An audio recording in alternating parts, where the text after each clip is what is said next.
And we are live. Hello, everyone, and welcome to Just DAO It, the podcast for people starting DAOs. I'm Adam Miller, and I'm your host. I'm the founder of MyDAO, which provides legal entity solutions for DAOs. And prior to starting MyDAO, I did consulting for people starting and operating DAOs. As always, we are recording live, and then we will push this to our podcast feed later today. Really excited to have Joseph from OpenDollar here. Joseph, welcome to the show. Hey, yeah, happy to be here, Adam. Awesome. All right. So as always, the first half of the show will be the Just DAO It news report, where Joseph and I will go through recent DAO news and dig into each story. What's relevant about these stories for people starting DAOs? Do we agree or disagree with the author and what they've said? And see if we can find some hot takes or things to disagree with as well. And then in the second half of the show, we will dive in a little bit deeper into an interview with you, Joseph. But for now, will you just tell all of us a little bit about yourself and what makes you an authority on DAOs? Yeah, happy to. So I'm Joseph. I'm one of the co-founders of OpenDollar. We're building a new over-collateralized stablecoin on Arbitrum, where debt and collateral is tied to NFTs instead of being tied to accounts. So we're trying to build the safest, most flexible lending product in DeFi and really bring the feature sets of DeFi up to the traditional finance standards. So expanding what you can do and just offering more.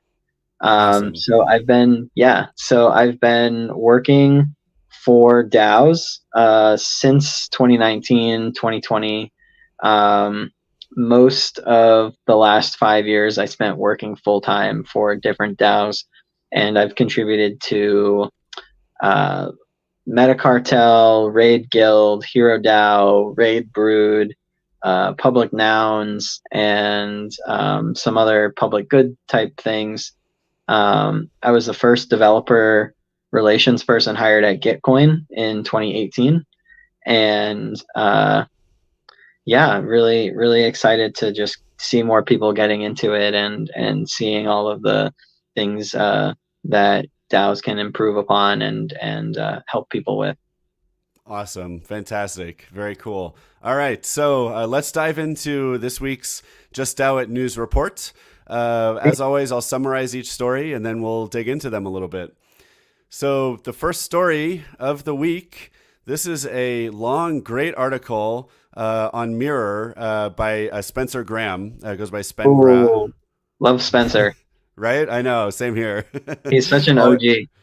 OG always has hot takes, but then also really digs into serious analysis and perspective. So yeah, 100% agree. Recently been posting a lot on Farcaster as well. So if anyone's not on Farcaster yet, come check that out. It's a lot more fun than Twitter, in my opinion.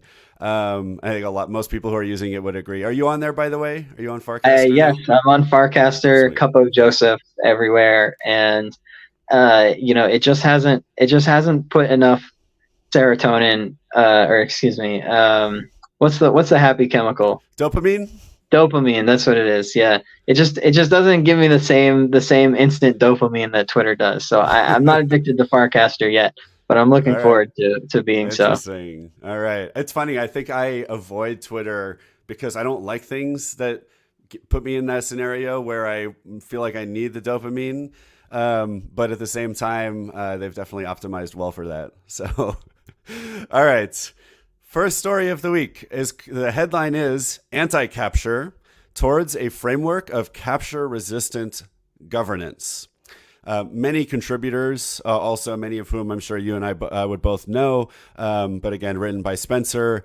And this article goes through a new way of thinking about DAOs as primarily being about avoiding a certain type of capture that happens a lot in the world and in organizations. And I think when Spencer talks about capture, let me just read a couple of paragraphs from the article. So, constrained by the realities of the world of atoms, the safest way to manage resources shared by the many has been to place them in the custody of a trusted few. organizations' internal governance policies striving to address the risk that even those few cannot be trusted are backed by external governance policies enforced by governments. This model of security by hierarchies of concentrated power has long been the status quo. While it has enabled organizations to help create the modern world of relative luxury in which we live, it leaves a lot to be desired. If humanity is to solve challenges like climate change and public goods infrastructure, we must come up with methods of managing shared resources with significantly lower risk of capture. And this is where he goes in to define a new category of governance called capture-resistant governance, saying the promise of capture-resistant governance is managing shared resources in a way that prevents capture of those resources by bad actors. So, you know, the way that Spencer goes on to talk about the way organizations work in general and kind of the way the world works in general is that the world is a network of agents. Right? And agents can be people, agents can be pieces of software, technology. Increasingly, he doesn't go into this, but increasingly with AI, right? You have AI agents, other objects or forces in the world, right? Are all these agents that are interacting in different ways in some sort of global network, right? Right. And organizations tend to be when you take some group within that network and say, this group is trying to do something together. It has a shared purpose of some kind, or shared resources. And then you can kind of look at it as in some ways distinct, you know, what is in that network versus what is out of the network and how do all these agents interact. And Spencer goes on to define a DAO as a network of agents who share a common purpose and are the only ones who hold the power to execute actions that manage a set of shared resources. So to me, he's really leaning into autonomous. It's a pretty good here. definition. Yeah? Yeah, tell me more. Why do you like it? You know, the autonomy of those individuals, right? Like even a company has a board of directors, but it's not a DAO, and it will never be a DAO because they can just be replaced at any time. You know, and you can't replace people in a DAO. You know, their shares are immutable. So I think that's a really strong definition.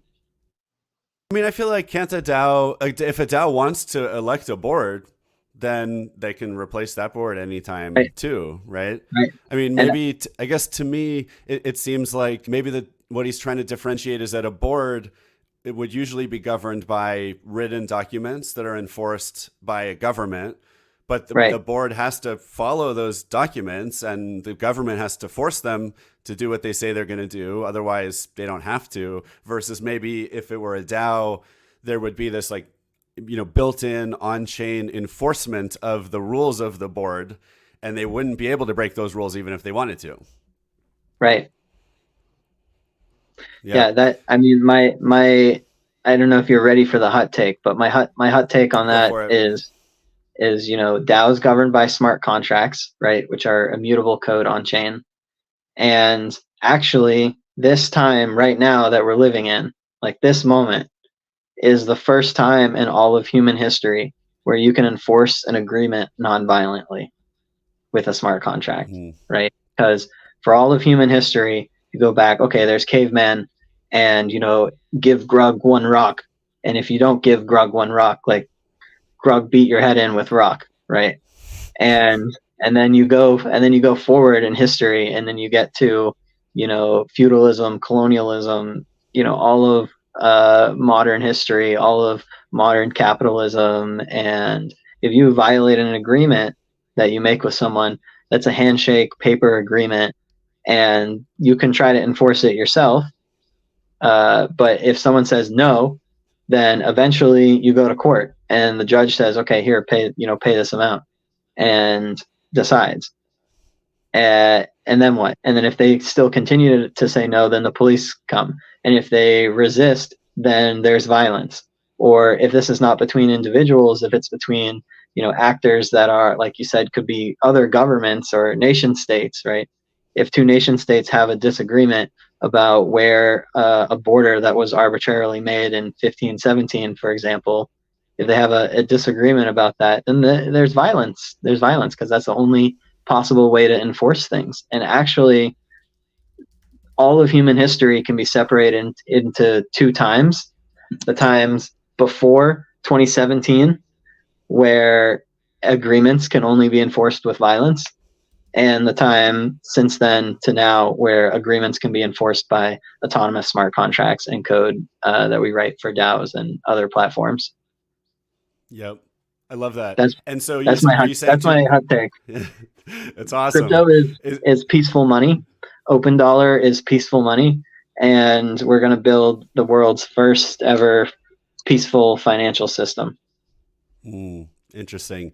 Now, I mean, one thing that I can't help but I feel like it's not coming from my own philosophy, but from the reactions I always get from other people when I say stuff like what you just said, and what I started saying before too, is like, wait, this sounds so utopian, but I mean, can't a group just come along and use these new technologies to conduct evil, or to enact violence, right? I mean, you just apply the same coordination mechanism and make a capture resistant terrorist cell that then goes and does violence. And Yeah. I think that's true, right? I think the technology is not inherently good or bad, but just like most technologies, it can be used for either. And so it's still up to us to use this new technology for enforcing agreements in a capture resistant way for good and not for evil, right?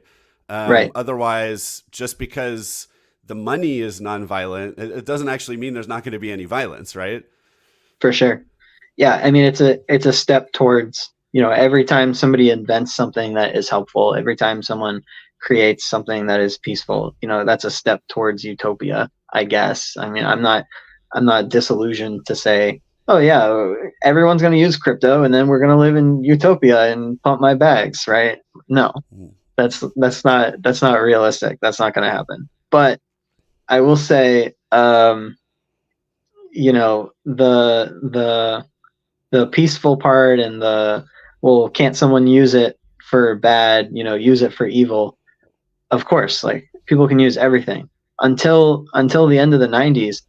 256-bit encryption was illegal to share internationally, because that was considered, in the US anyway, to be military grade encryption. And what could you possibly need that for unless you're, an evil, bad state actor trying to attack us? And there were lots of laws around what you were allowed to encrypt or not, and who was allowed to have access to that kind of software. And now it's ubiquitous. I live in Washington, D.C. All of the reporters I know, all of the activists organizing giant protests in D.C., all of the congressional staffers that I know, that I've ever met, they all use Signal, right, which is an encrypted messaging platform that's very popular, because encryption and encrypted messages lets us communicate free from totalitarian, potentially violent people who want to influence people organizing protests, who want to influence or harm activists, And so I think encryption as a messaging tool alone, very big force for good in the world. And DAOs can be too, right? And smart contracts can be too. It's about how we use it, and instead of going after the technology, you should go after individuals who are using it poorly, and figure out who they are, instead of going after the technology that has immense power. DAOs, encryption, smart contract, all of this stuff has immense opportunity to just alleviate human suffering and improve the world in so many ways. Yep. And that's 100%. very obvious to me, and I'm sure it is to Spencer and others who are writing these type of things. Yeah. And I think one other kind of soft spot that Spencer acknowledges in the article is, this capture resistant that he's talking about mostly applies to the execution phase of governance.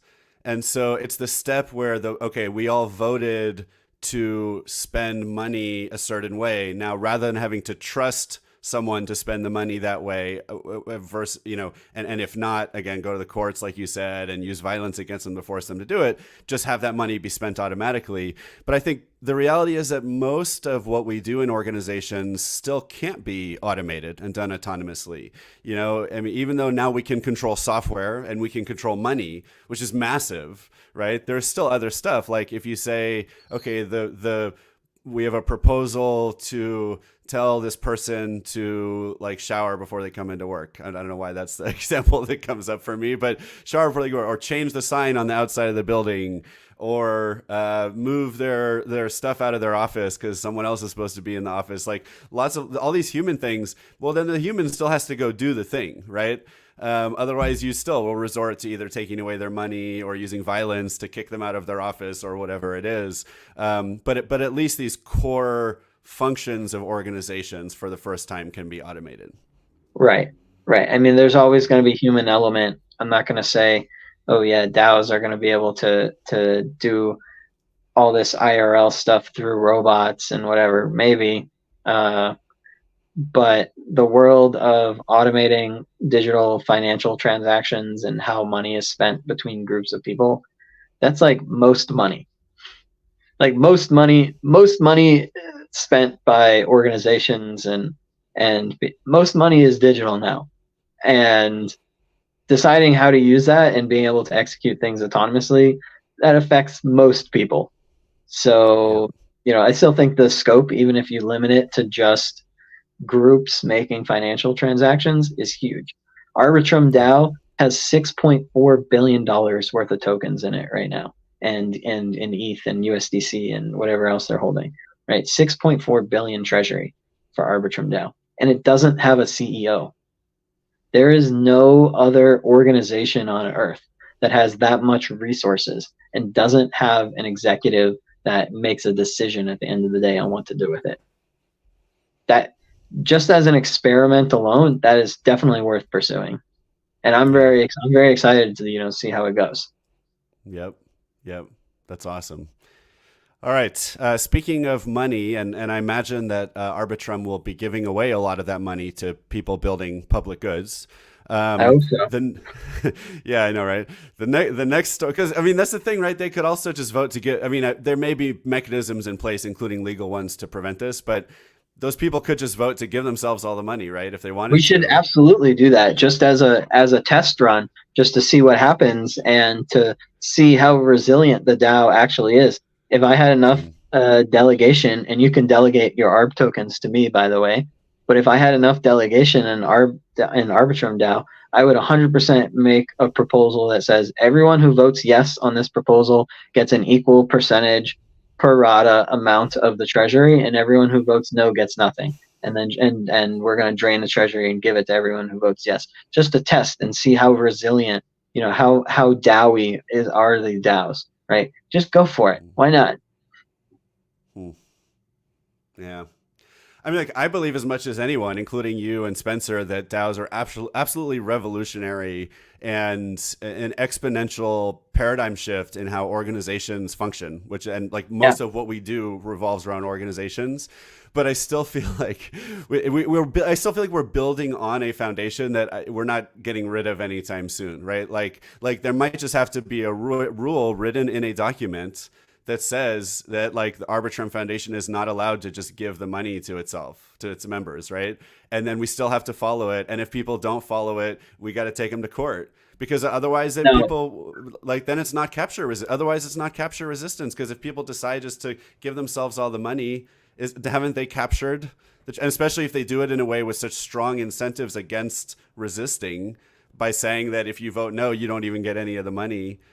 Then the organization is not as resilient as it's supposed to be.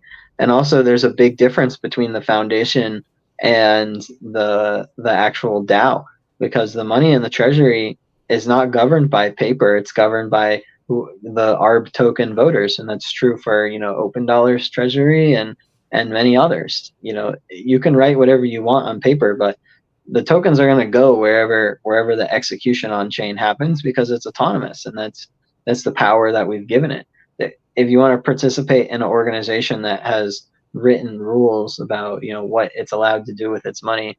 There are thousands and thousands of publicly traded companies that would love for you to, buy their stocks and, vote in their shareholder meetings. But I'm here for something else and something different and something new. So I definitely think Spencer's on the right track for, pursuing capture resistance. And if you are actually scared that the hypothetical scenario that I said just now would happen, then that organization needs to be redesigned, or the smart contracts need to be redesigned. We could build a time lock in that lets people rage quit. We can build a circuit breaker, right? That if more than 5% of the treasury moves per week, then a circuit breaker goes off and there's no more proposals allowed for the next month, right? I don't know. Any type of permissionless safeguards that we want to add, we can just write those up. Both of those I just mentioned would take 10, 15 minutes to write in Solidity, and then just throw it into the DAO time lock controller. Done. Right? We can make our DAOs safer. I really believe that. Without having to sign actual paper documents that says people are going to go get in trouble. Okay. All right, let's turn to the next article. So this one is from CoinDesk, and the headline is "Why Crypto's Most Altruistic Project is Going Kinda Corporate. Gitcoin, which rewards developers for working on open source projects, is embracing money-making initiatives to increase its capacity for good." So you said you spent some time working on this project, right? Yeah, Gitcoin is very close to my heart. I actually got my first crypto ever was ETH that I got in December 2017 for completing a bounty on Gitcoin, when Gitcoin was all about bounties and funding open source. It wasn't really about public goods or grants yet. And it's a startup. Startups have to pivot to find product market fit, or they won't exist anymore. And so if Gitcoin needs to, change how they're doing things to keep existing, I want Gitcoin to keep existing. So I hope it works out for them. A little disappointing if they really go corporate. But I do remember doing thousands of dollars of bounties in 2018 through the platform, just working on random open source things, and then being surprised to get a 1099 tax form from Gitcoin at the end of the year. So I thought that was pretty interesting. So I'm gonna, they were part of ConsenSys for a while, which is very corporate-y.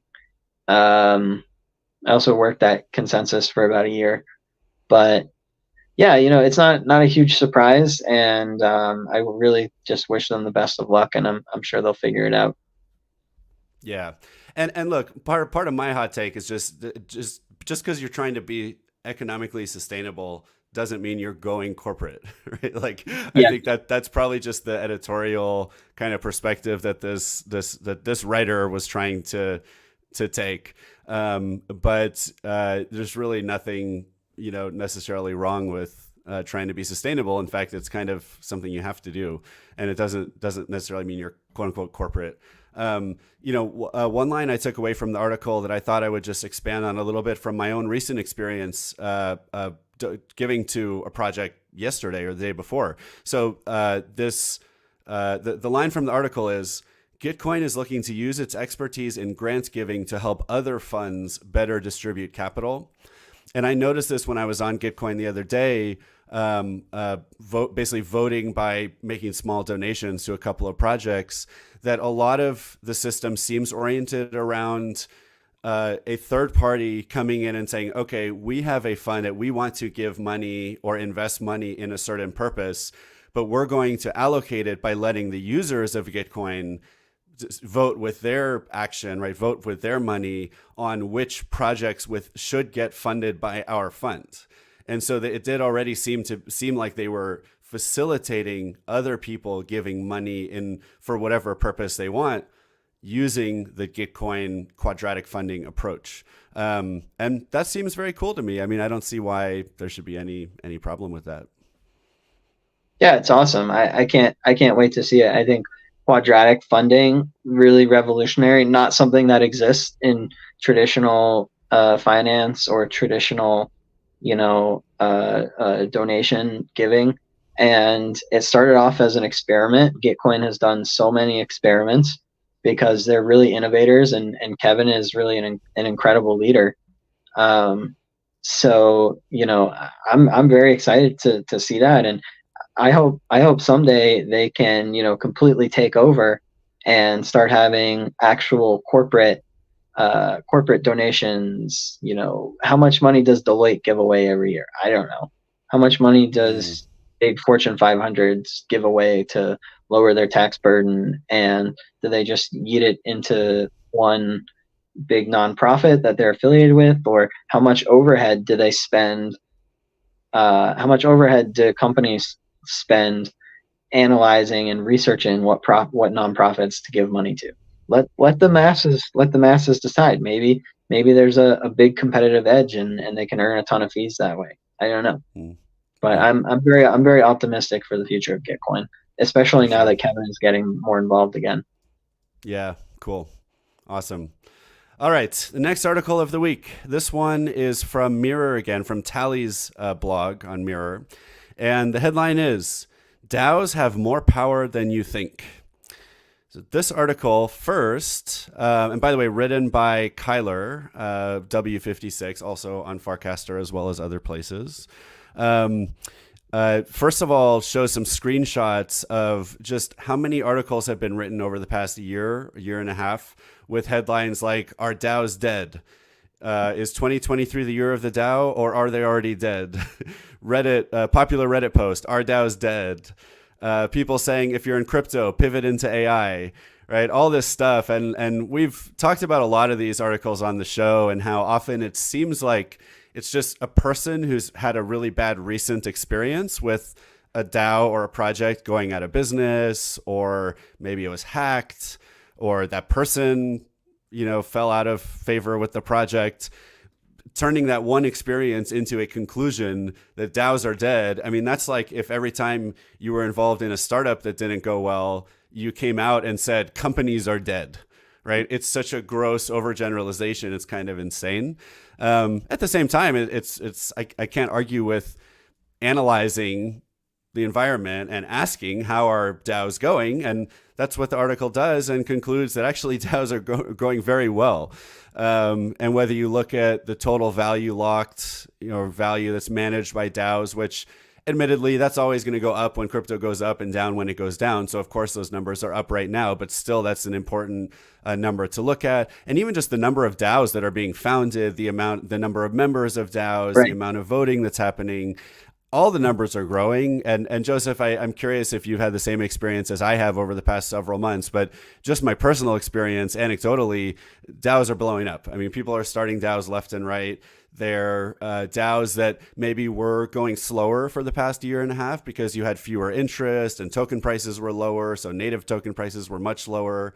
Now suddenly things are picking up again, and people are coming back to the Discord, back to the community call, and getting active again. And so I certainly agree with what this article says, and the numbers they share, which is to say that DAOs are absolutely growing a lot right now.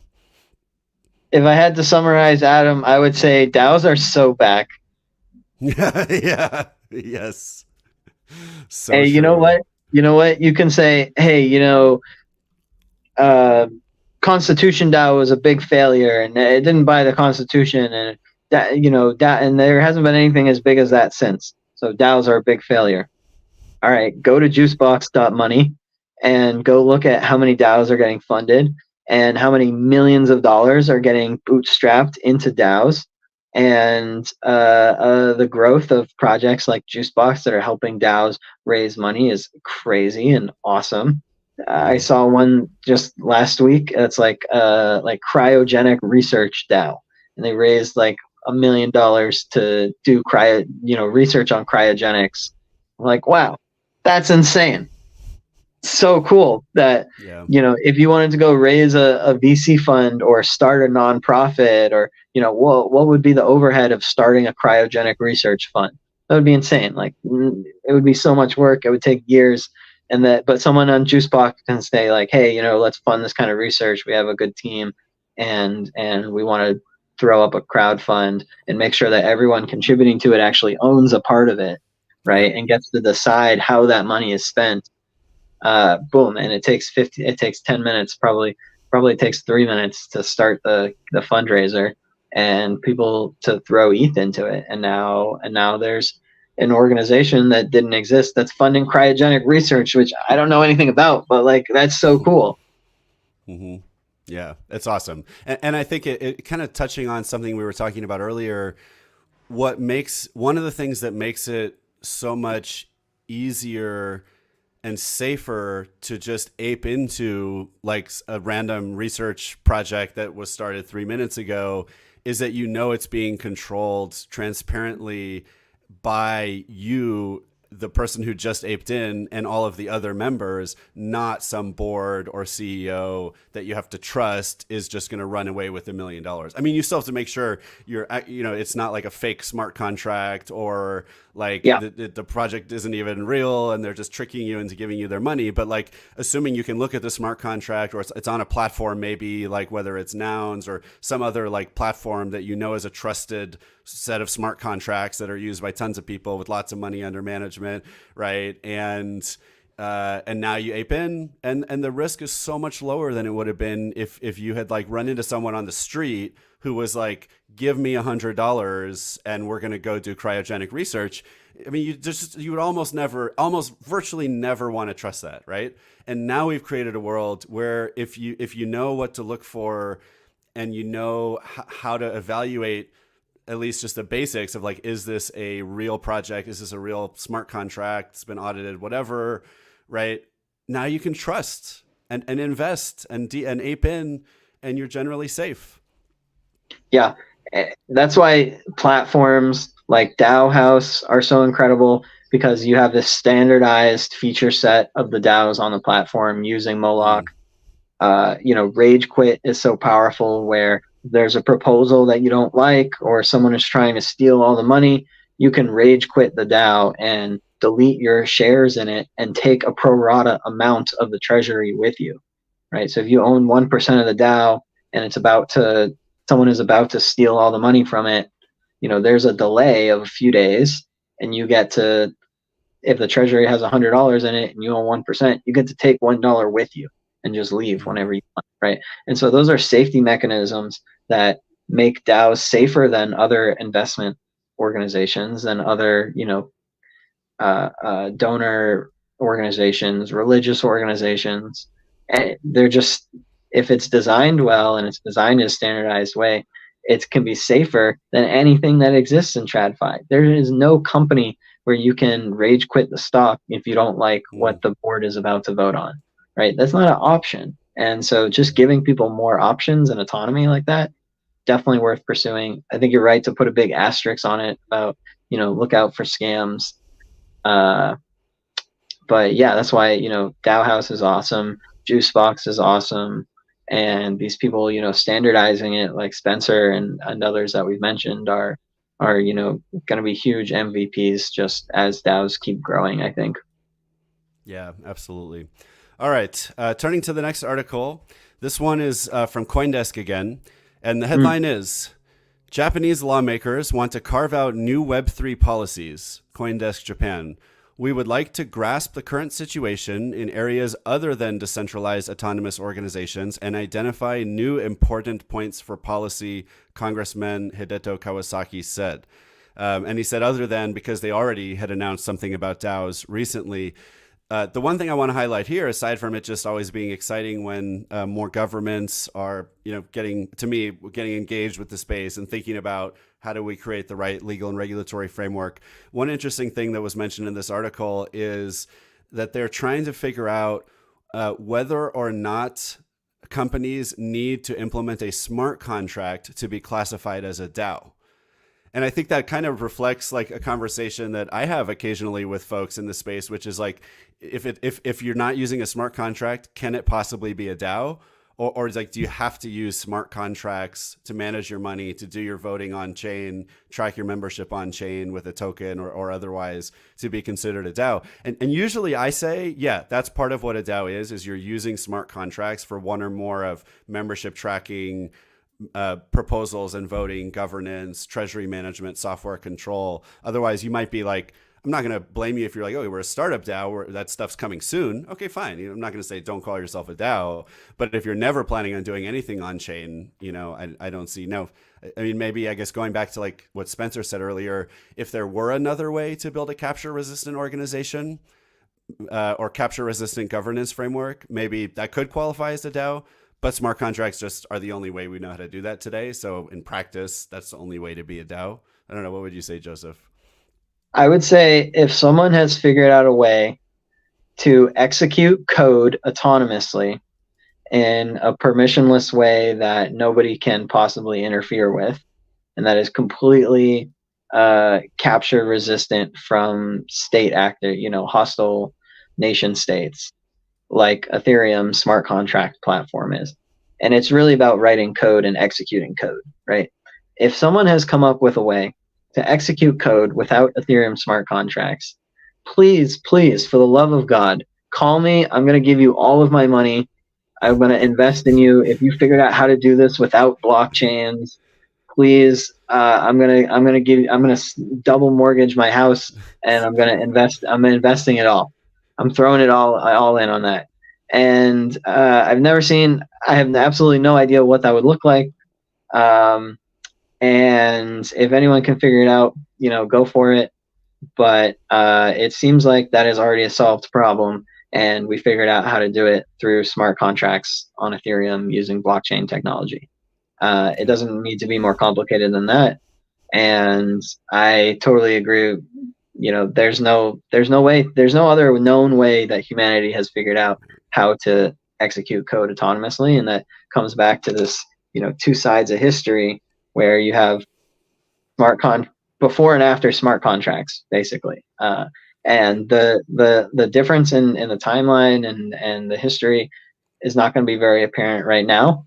But I think 100 years from now, people will be like, yeah, this started in 2017, and a little bit before then, but I don't know when the first Solidity smart contract was published. Was it 2015 or something like that? But yeah, I agree with you.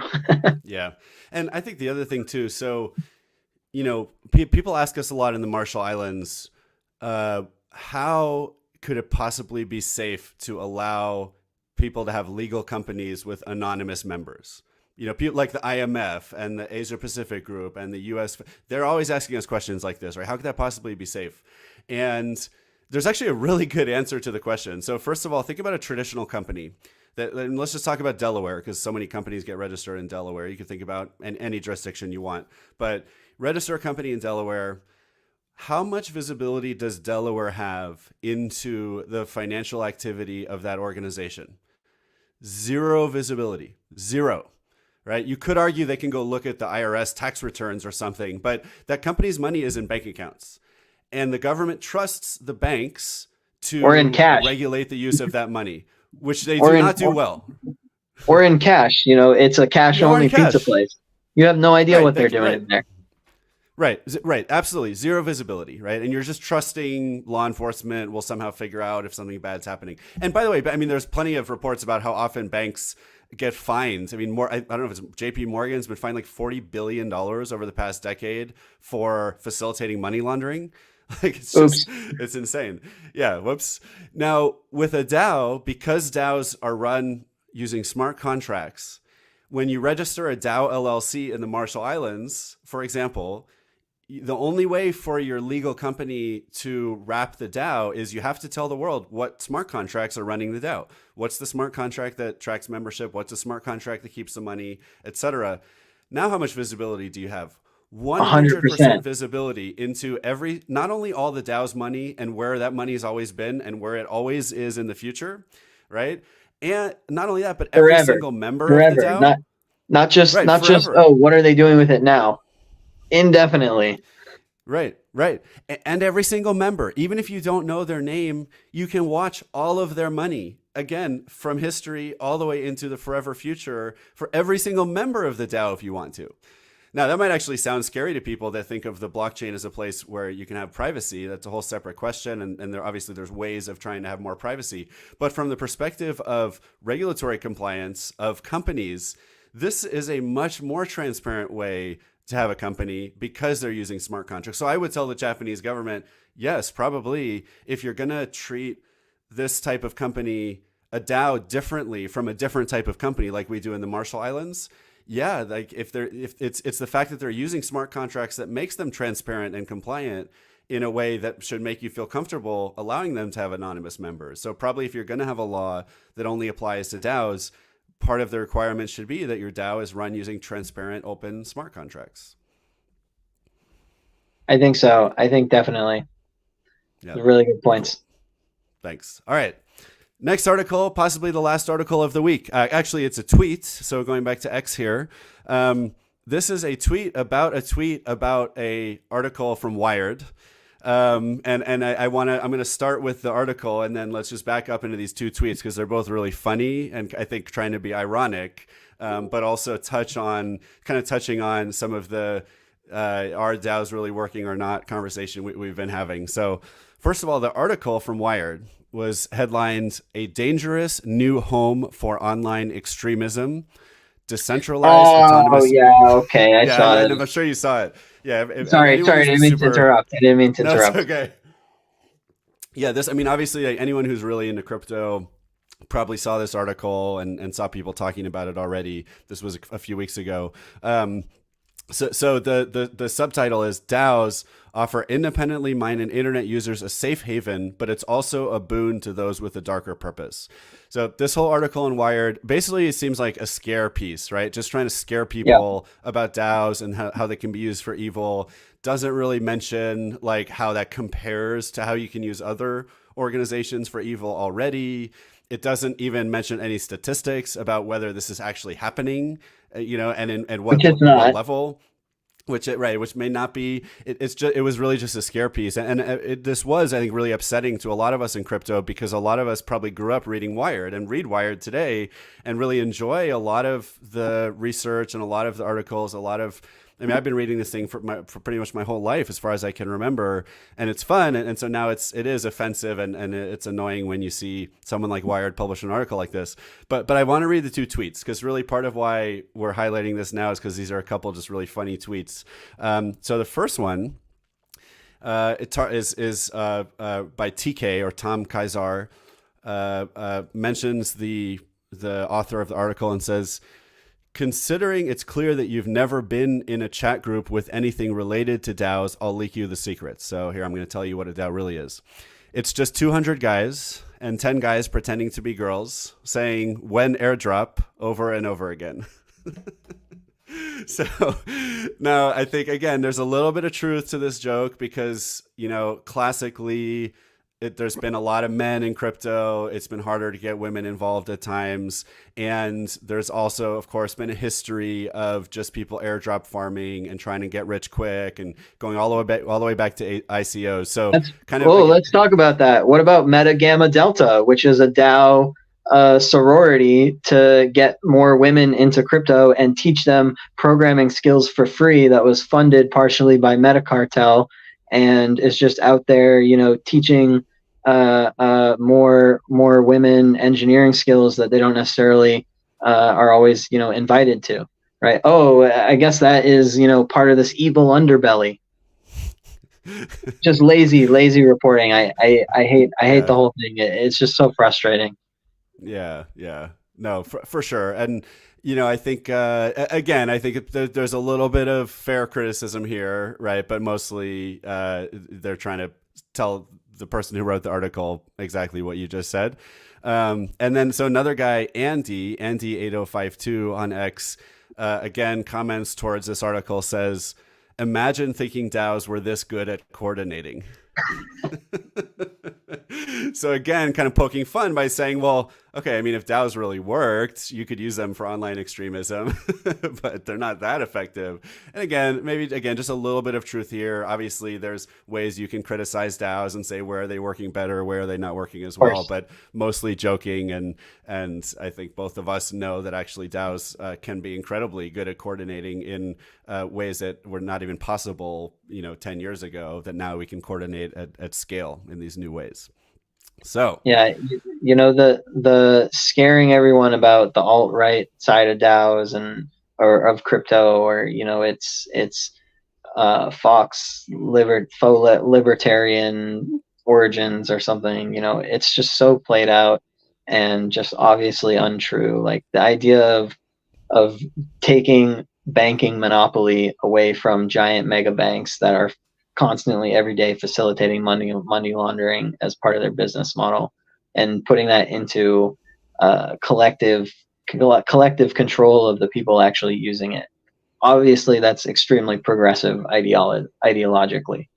The idea of having anonymous payments so that people are pseudo anonymous payments so that people know that you paid, but not for what, or obviously that is a progressive goal when you talk about bodily autonomy and being able to access healthcare or different things anonymously. There's so many easy progressive or liberal wins to focus on. Like it's the fruit is so low hanging, it's ridiculous. And the fact that someone would say, there's an alt-right underbelly terrorism of DAOs, like, come on. That is, what a joke. What a joke. Yep. 100%. All right. That does it for this week's Just DAO It News Report. I'm going to do a quick ad, and then we will turn to the in-depth interview with Joseph. The quick ad is just for MyDAO, as always, just reminding everyone that MyDAO is a legal entity solution provider now for over 100 DAOs that are registering or registered in the Marshall Islands as DAO LLCs. We work with lawyers all over the world to help them understand the Marshall Islands option, help them understand how they can leverage it for their clients. And we also have a network of lawyers as a result that if anyone is looking for a crypto lawyer, please reach out. There's no cost. We can just get you connected with someone who can help you evaluate your legal risk and see if there's anything they can do to help you. Also, if you're coming to ETH Denver, please reach out. I'll be there. Should be a lot of fun. Lots of good DAO events, lots of good crypto legal events I can point you towards. All right, turning to the featured guest interview, Joseph. And if you're at ETH Denver, come to the OpenDollar booth too. There you go, at the actual event. I'm actually going to ETH... switch this right up here to my my stand, if that's okay, for 1 second. Yeah, of course, absolutely. Right. Yeah, much better. Cool.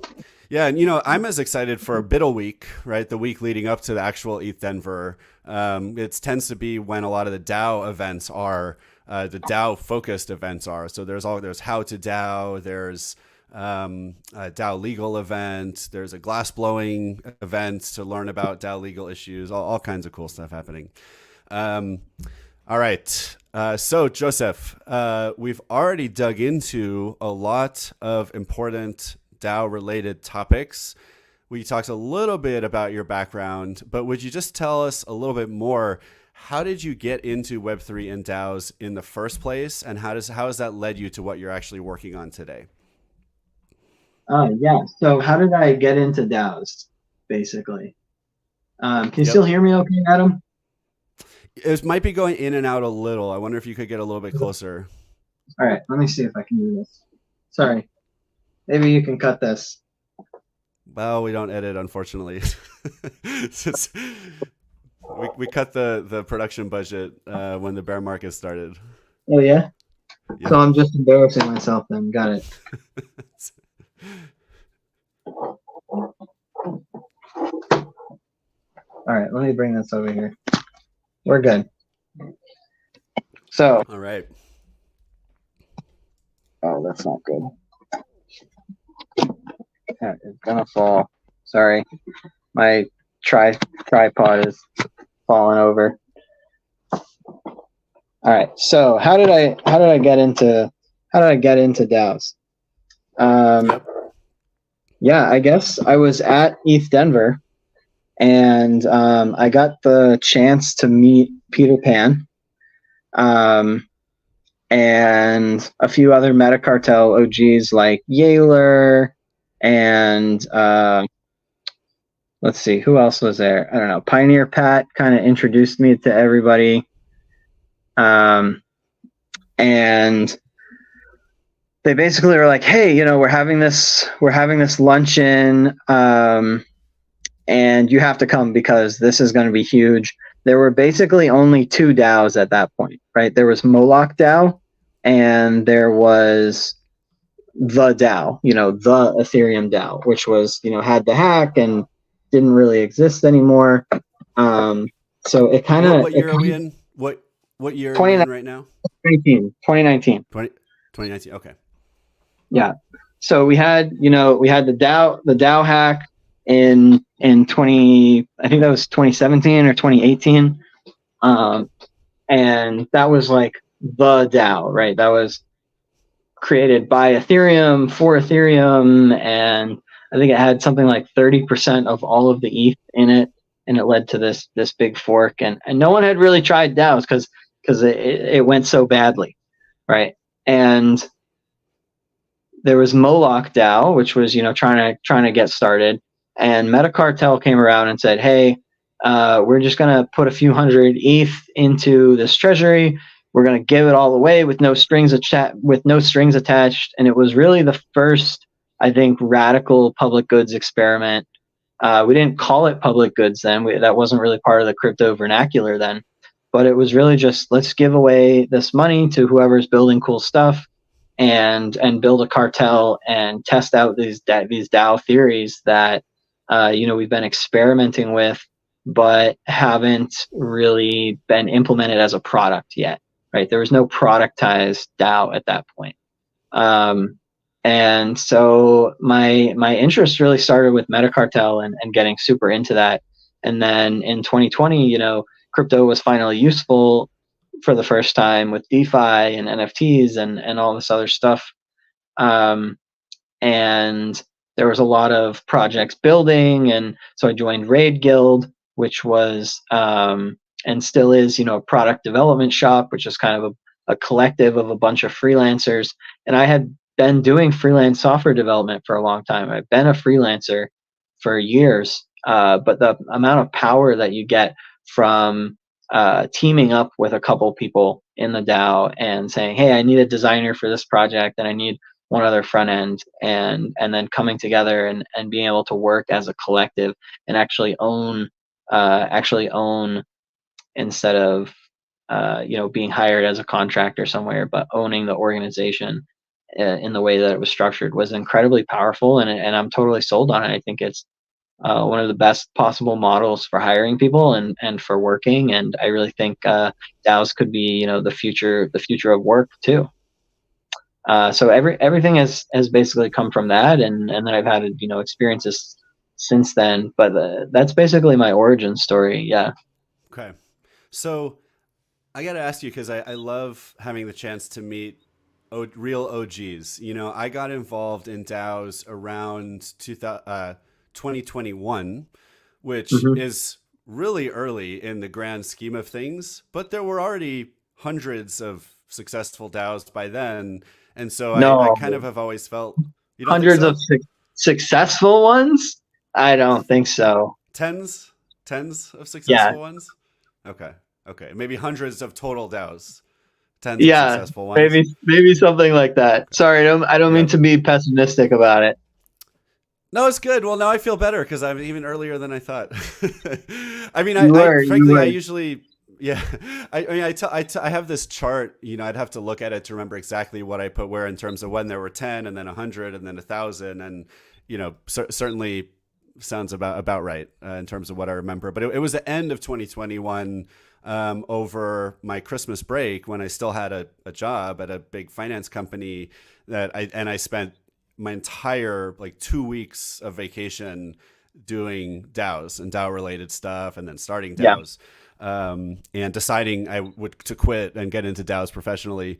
But anyways, I bring this up because still there's folks like yourself who were there for a few years paying attention to DAOs before I was even paying attention to them.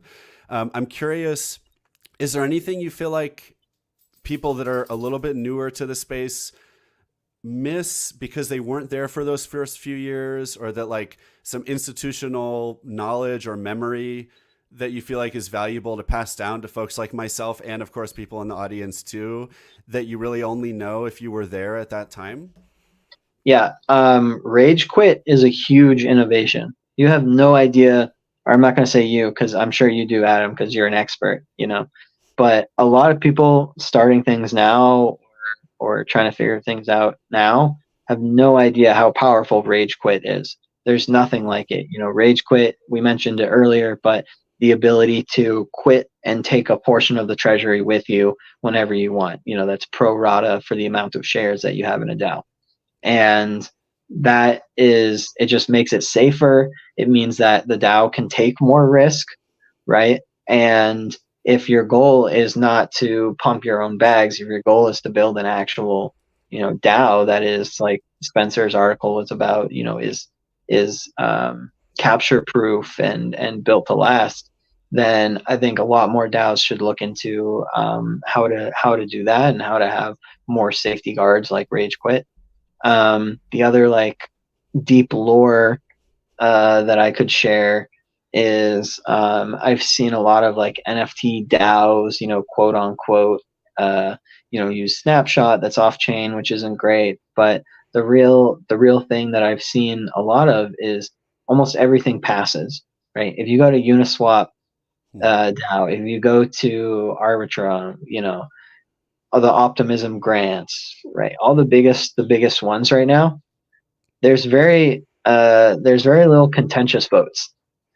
And there are some for sure, but I would say most of the most active DAOs right now are almost all unanimous vote or overwhelmingly positive for whatever gets thrown up, because it means that whoever is like spending the amount of time to actually like come up with a proposal, everyone has discussed or agreed or come up or decided that yeah, it's okay, let's try it. And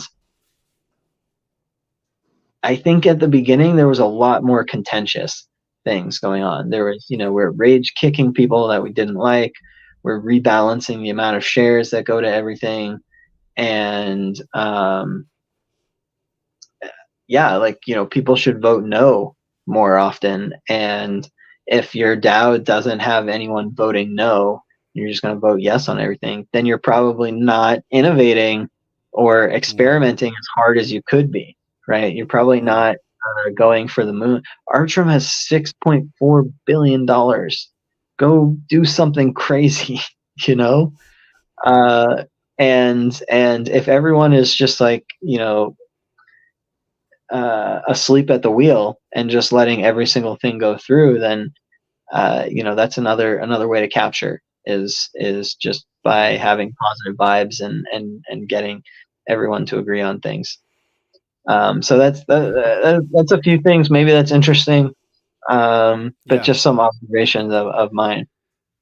Yeah, thank you. And let's dig into Rage Quit a little bit more, because you've mentioned it a couple times, just so the audience knows the concept of rage quitting. And tell me, Joseph, if you'd add anything to this. But first of all, technically, it means at any time you can give back your governance rights and take your share of the DAO's treasury, right? And so effectively you're quitting, but you're quitting with your share of the assets. And I think where this comes into practice generally is, let's say there's a proposal that passes. Then there's always a waiting period of a couple days or whatever makes sense for that organization, so that people can say, you know what, I disagree with that proposal so much that I'm going to now quit before it is enacted. And now I don't have to be a part of whatever that proposal was going to do. Maybe it was a swap of tokens for a different token. Maybe it was spending money. Maybe it was whatever. So I think that's the value that you and a lot of folks see in that. But I got to ask you, though, I mean, first of all, again, if you have a different definition of rage quitting or a reason why it matters, but why is that so valuable when, as long as you have a liquid governance token, you could just sell your token too, right? And I guess I see, to me, there is value in, if you want to create an organization where people just have to disagree and commit if they disagree, rather than always being allowed to just leave if they don't like the most recent proposal. I feel like there can be value in that too. Um, So the so difference, how do you? the difference, Mhm. yeah, sorry, I didn't mean to cut you off. There was a little delay. No worries. No, go for it. Okay. The difference is, the Arbitrum DAO has 6.4 billion in assets. That doesn't mean there's 6.4 billion in liquidity for you to sell your token, even though it's liquid. You can't tomorrow, if everyone sold, ARB would go down to zero, right? If everyone tried to sell that much money. No. So even if there's really deep liquidity, I mean, Arbitrum is one of the most traded tokens, right? It's top 20 projects or something. So I don't think it's really comparable because the treasury is totally independent from the token price, right? And Rage Quit, the other difference is Rage Quit was mostly designed for Moloch DAO, right? And those have non-transferable shares. So there is a version, Moloch v3, that has transferable shares, which definitely has benefits. But if your goal is to create a capture-proof organization, then maybe you don't want someone to be able to just buy shares on the market. You have to actually earn them, and they're non-transferable, they're non-delegatable, and so there's lots of different kind of tweaks that we can make to the parameters of different DAOs to make them safer or more capture proof from different types. There's trade-offs from different types of attackers. Yep. So I hope that makes sense a little bit. Yeah, and I could see how, especially in the case of a DAO with non-transferable membership rights, then introducing Rage Quit has much more marginal effect on the DAO than introducing it to an environment where there is a liquid token, even if there might not be infinite liquidity. Right. Yep. Okay. Makes sense. All right. Joseph, tell us a bit more about Open Dollar, the project that you're primarily working on right now. Sure. Yeah, Open Dollar, like I said in my intro, Open Dollar is a new over collateralized stablecoin on Arbitrum. We have changed how vaults work in collateralized debt positions, which are used to mint most decentralized stablecoins. And instead of having to pay back your debt to access your capital, your collateral, you can sell your entire loan. And the secondary loan marketplace in the U.S. alone is, trillions of dollars in volume a year, but it's zero in DeFi. And the reason that matters is because there's this feature set of traditional finance that just is not available in DeFi right now. And we need to make it more useful to have adoption and to allow DAOs to do all the things that traditional companies can do and to compete with them on chain. So the example that I like to give to explain this is you would never take out a 30-year mortgage on a house if you could not sell the house until your loan was paid back. Right? Nobody would do that. You always want to be able to sell your house whenever you want. You want to move. You want to go to what's the islands that you're on? I'm sorry. Marshall Islands. Marshall Islands. You want to go move to the Marshall Islands. You Yep. don't have time to pay back this loan, and it's probably more than you have in cash, right? But Yep. you want to be able to access the capital, the value in your house. So you want to be able to sell that, right? But that's not how DeFi loans work today. Anytime you lock collateral into a platform like Aave or Compound or Maker, you have to pay back your debt before you can access your capital. And it's just not how it works in traditional finance. Loans are better in traditional finance than in DeFi right now, besides flash loans. And yeah, we can improve that and just raise the feature set of DeFi to closer match traditional finance, and also build a stable coin that is actually safer than any other one that exists right now, besides maybe Okay. liquidity.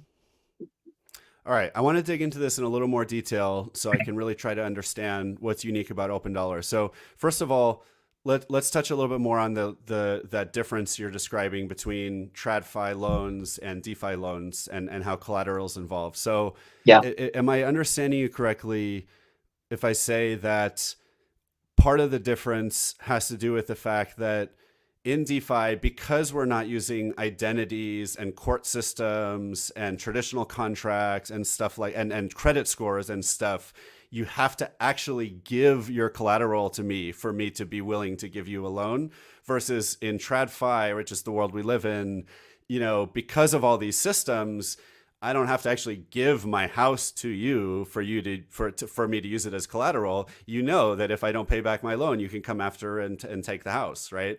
And therefore, I get to keep my house while I use it as collateral. Is that the problem that you're saying in terms of yeah, what's possible on DeFi today?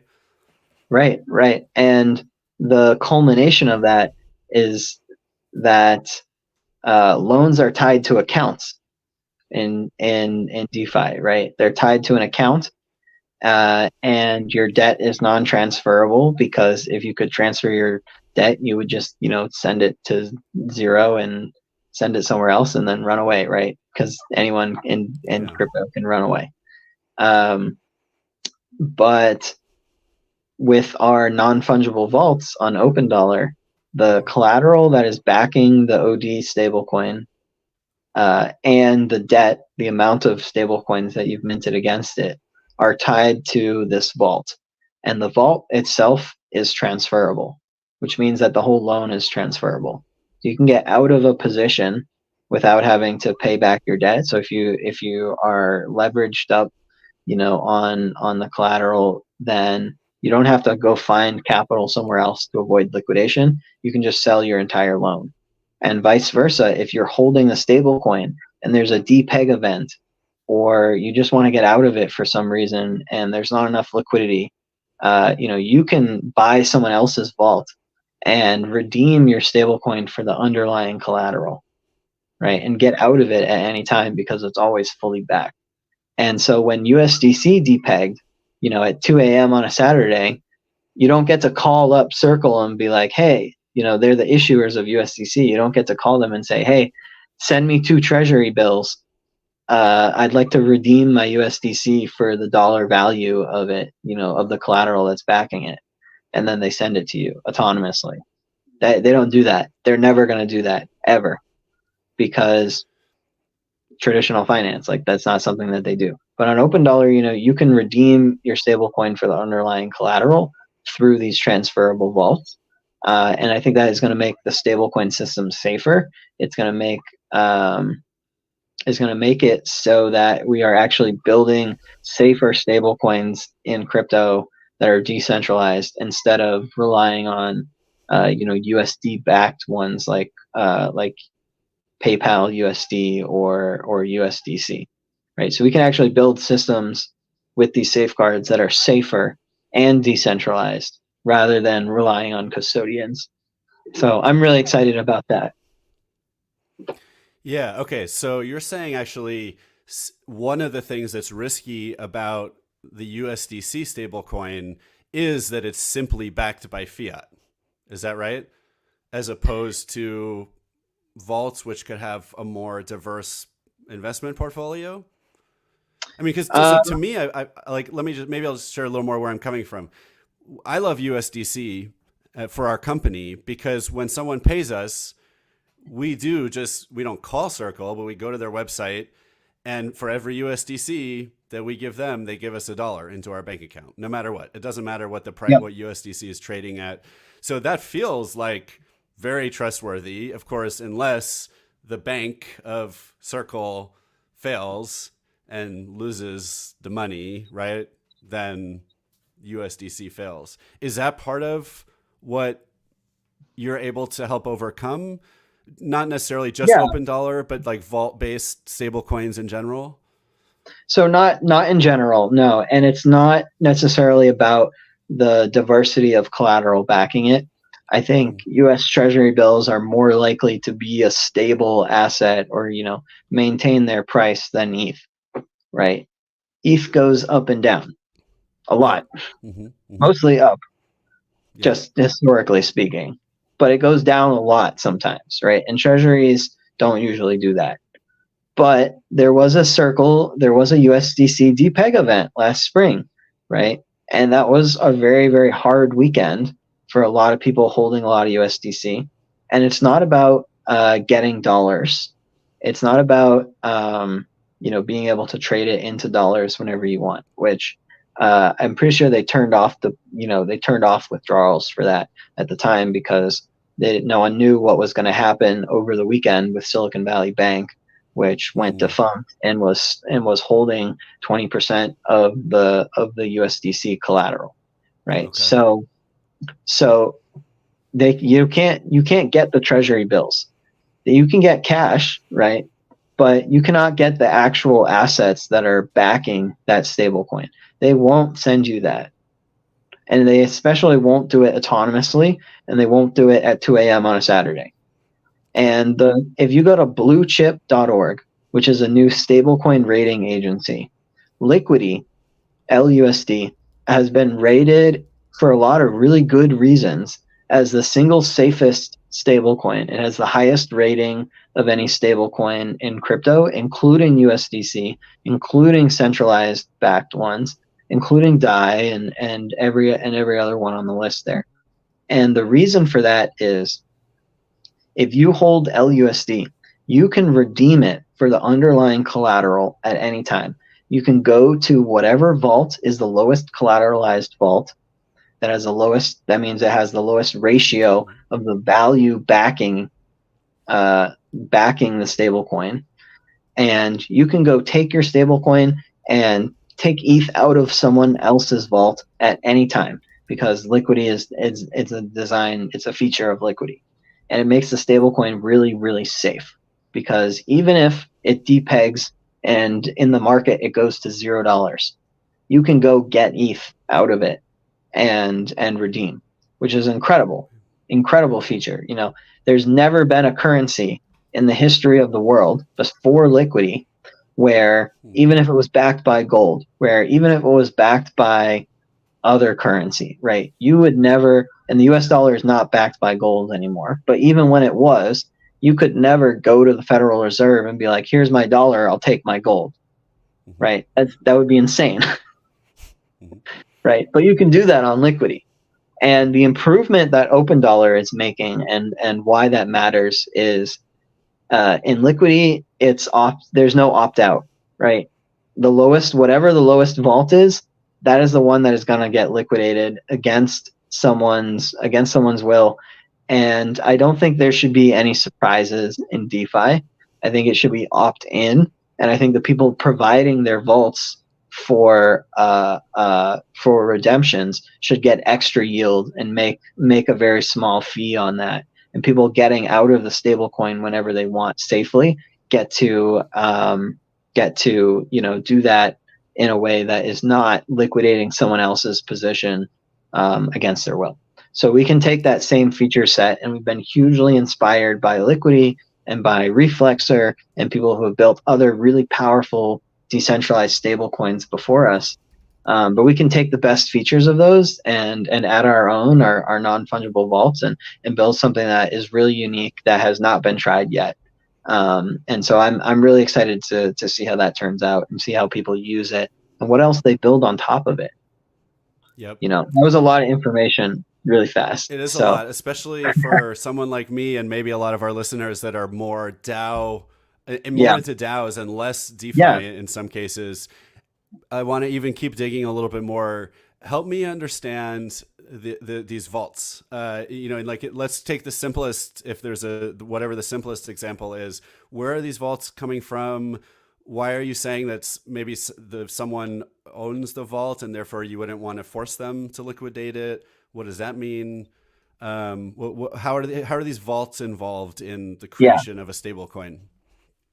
So for most decentralized stablecoins, there's some weird ones that this doesn't affect, like or are not set up with CDPs, right? Like Bean or maybe Frax or some others.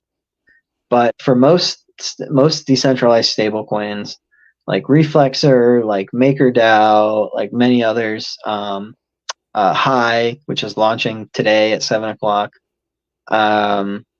You lock collateral in, like Ethereum, like ETH tokens, or something else.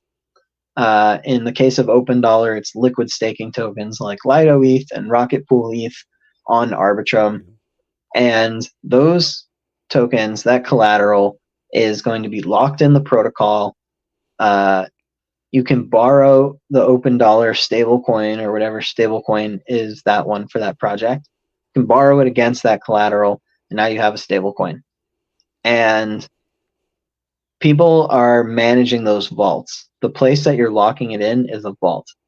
And previously, those that kind of locking and borrowing, that was all tied to your address, to your wallet. And now it's transferable. So a DAO can own a vault in OpenDollar, and if they want to sell it, they don't have to pay back the debt. They don't have to. Do any type of like complicated paying back or go buy OD from the market and then bring it back to pay fees. They want to get out of the position. You can use all this existing infrastructure around NFTs.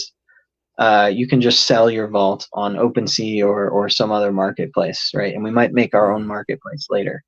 So the vault is itself a token, and it's so easy to transfer. You can see it inside of your wallet, which is not really an experience that other CDPs offer. And because of that, I think it's much more flexible and easier for people to use. I hope that answers the question a little bit. Yeah, it does. CDP, collateralized debt position. Okay.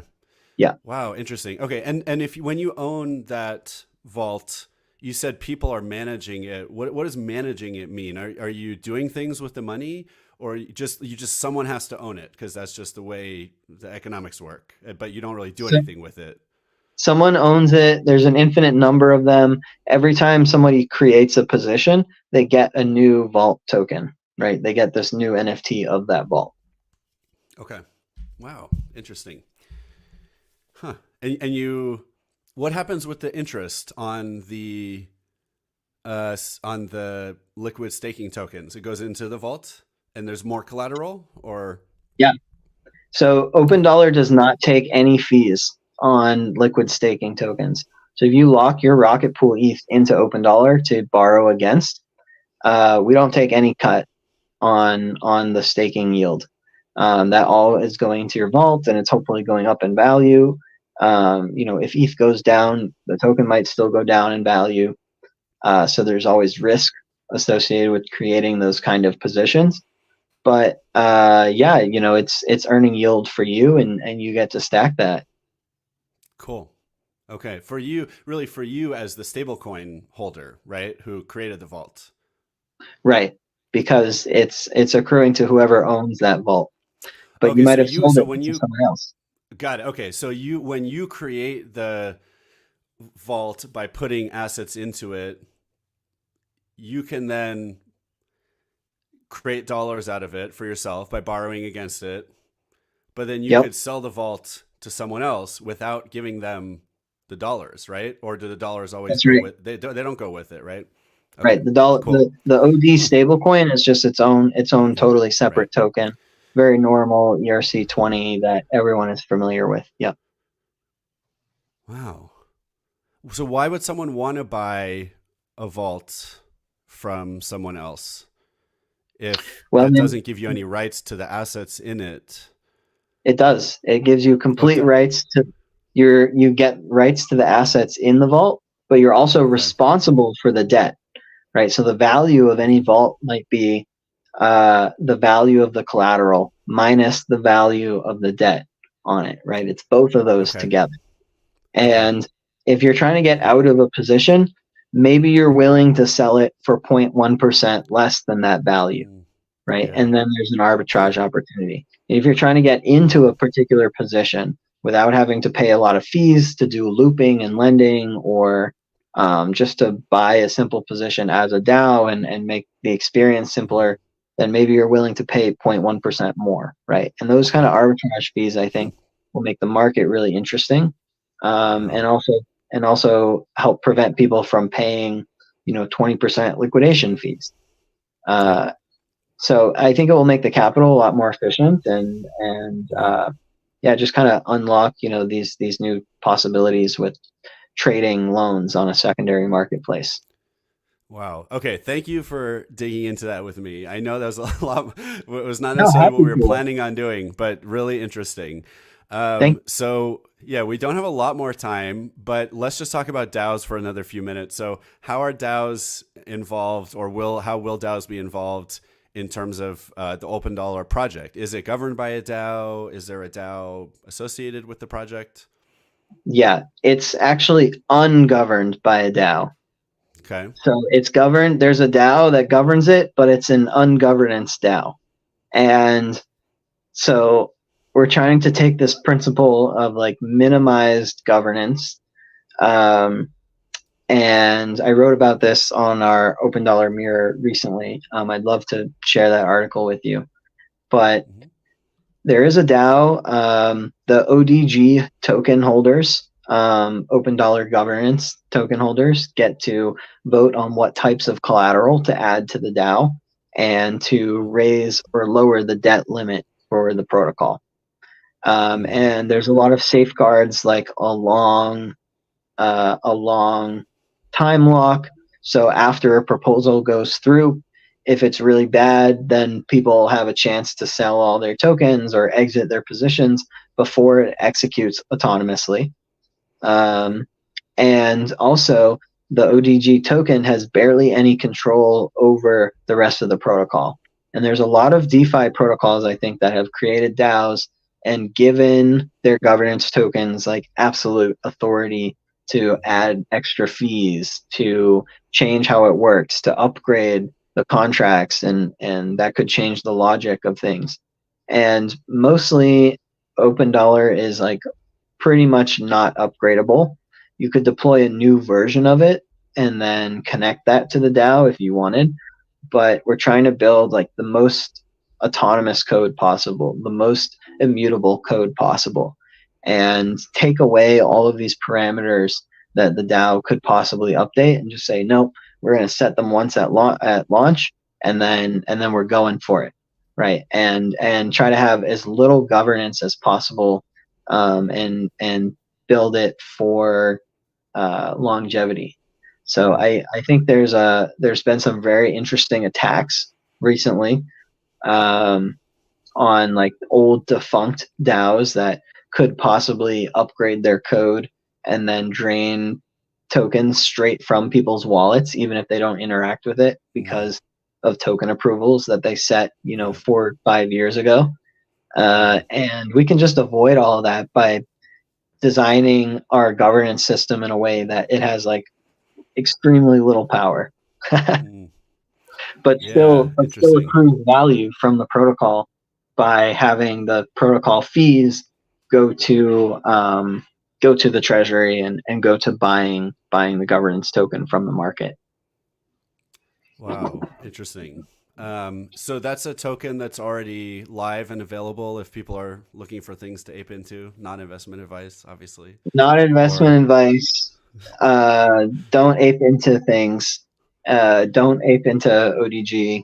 But it is available on the market, and it is that part is live. The DAO has been deployed, and we're hoping to deploy the rest of the protocol shortly after we get back from ETH Denver, after we finish our final code audit with QuantStamp that we're in the middle of right now. Cool. Exciting. All right. Since we're almost out of time, is there number one piece of advice? You could, unless you have more time, we could go a little bit over, but I just want to see if there's a top. You've already mentioned so many tools, so many DAOs, so many things for people to check out. But is there one more, two more tools, DAOs, advice for people starting DAOs that you want to leave people with before we close? Yes. If you want to go fast, go alone. If you want to go far, go together. Mm, wow. Nice. Is and it, okay, we could have a whole conversation about that. I love it. That's Okay. great. We'll just leave it at Okay. that. Yeah. I mean, Okay. how big is it? How big of together, or it's a sliding scale? The farther you want to go, the bigger together means. I think so. I think if I could go back in time and give, like, I don't know, 18-year-old Joseph one piece of advice, it would probably be like, Mm, it's a lot easier to build something worth $10 million with 10 of your friends than it is to build something worth $1 million yourself. And I don't think mm, that's true just about money. I think that's true about, mm, impact in the world and impact of your projects or the things that you choose to spend your very limited time on Earth pursuing. yep. Um, yeah, yeah, bring friends, Yep. Yep. Awesome. Very cool. And Joseph, where can people find you on the web or on social? Um, yeah, my MySpace. No, I'm just kidding. People can follow me, Cup O Joseph, on Twitter, on Farcaster, on GitHub, and go check out OpenDollar.com and join our Discord and learn more about the DAOs and ungovernance principles that we're working towards. Awesome. Thank you so much, Joseph. This has been really fun having you on the show. Awesome to have a DAO OG here on Just DAO It. Thank you so much. Yeah, thanks for having me, Adam. This was fantastic, very fun, and I hope to come back someday and go through this again. Awesome. Yes, let's do it in about a year. We'll see how much Let's do things have it. changed. Yep. Let's do All it. right. Quick disclaimer for the audience. None of this ever is legal advice, investment advice. I'm not a lawyer. Joseph's not a lawyer. And so please seek your own legal counsel. If you're looking for lawyers, get in touch. We know crypto lawyers, DAO lawyers all over the world who specialize in all kinds of different stuff. So you can find me. I'm the Thriller on Farcaster or 0x Thriller on Twitter. My DAO is mydao.org, MIDAO.org, where you can find our socials. And again, Joseph, thank you so much. This has been awesome. Yeah. See you next time, Adam.